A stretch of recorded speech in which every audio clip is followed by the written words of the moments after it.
Okay, today what I'm doing is I am going to add 100-watt panel. Be careful, there's a 200 amp live electricity here.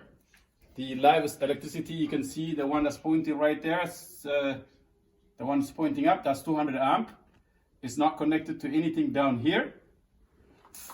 I am going to add a 100 amp panel. It was disconnected for a while. I'm gonna add it back to the system. Point there.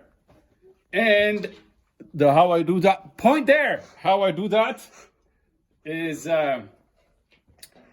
you can see here, this is I disconnected it from the system there, this connector, and change it to the double connectors. Go point here. Okay, so as I'm gonna put it together. I'm gonna put it together now. Okay, Citra, my beautiful daughter. Okay, so what am I doing? Where is my? I'm looking for. Oh, I didn't need anything. Yeah, I need this. All right, so I put a double connector to split the 200. This is for 200 amp cable. I don't know what the numbers.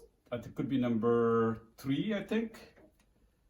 I don't know, but that one is number 6. I know that for sure because I just added it today. And I'm adding this. This is for 200 amp service for the rest of the house. Okay. And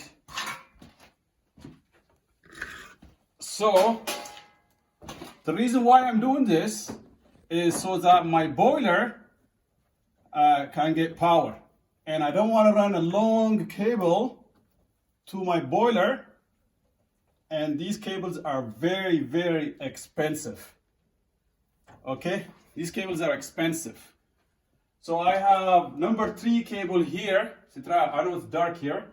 This is my boiler that I replaced. It's 18 kilowatt. It draws 75 amp.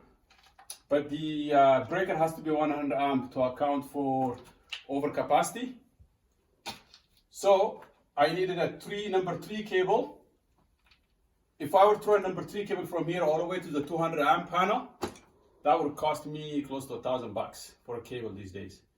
So I run 2 short cables right to the 100 amp panel.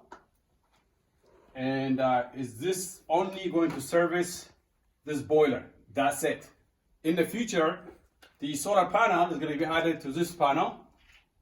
Also, any generator is going to be added to this panel, right?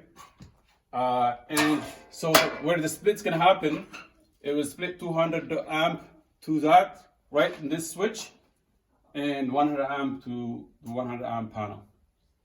So what I have to do now is run ground. So I have power. I'm going to run ground, and I'm using for a ground, I'm using this for a ground, and I have a connector for it somewhere here. My daughter is videotaping me. My hand is all oily, and I lost my connector.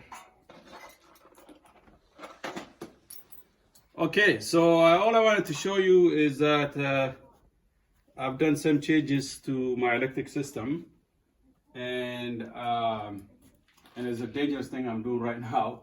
I could, if my finger comes anywhere near on top of that connector, I will literally die in a second. Oh God. Okay. Yeah. So my wife is scared. So what I'm doing here is a little bit dangerous, so I have to be careful.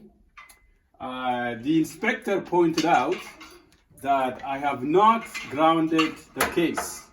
So I have to run a ground from the case to there. So this was installed by people I paid money. I paid a lot of money for this. I could have done it myself. And when the inspectors came, when they inspected it, they didn't pick up on all the stuff they were supposed to pick up on the first time. On the second time, they found it. So I have to ground the case here. I also have to ground this 100 amp panel. These guys did not ground it. They just run the 2 live and the neutral. Supposed to be grounded, right? So, and I'm doing this right in the middle of winter. I need the electricity to heat the house, and it's gonna take me a while. What I have to do is shut this video down and set it up and connect it. Yeah, so this is funny stuff here. I need a knife. I'm working in the dark, there's no electricity in the house. So this is a grounding cable that I'm gonna use to ground Bose cases. They were not grounded for some reason. I don't know why. And I still need a connector. I don't know where that connector is. All right, I guess I gotta get ready and come back. Thanks so much. Bye.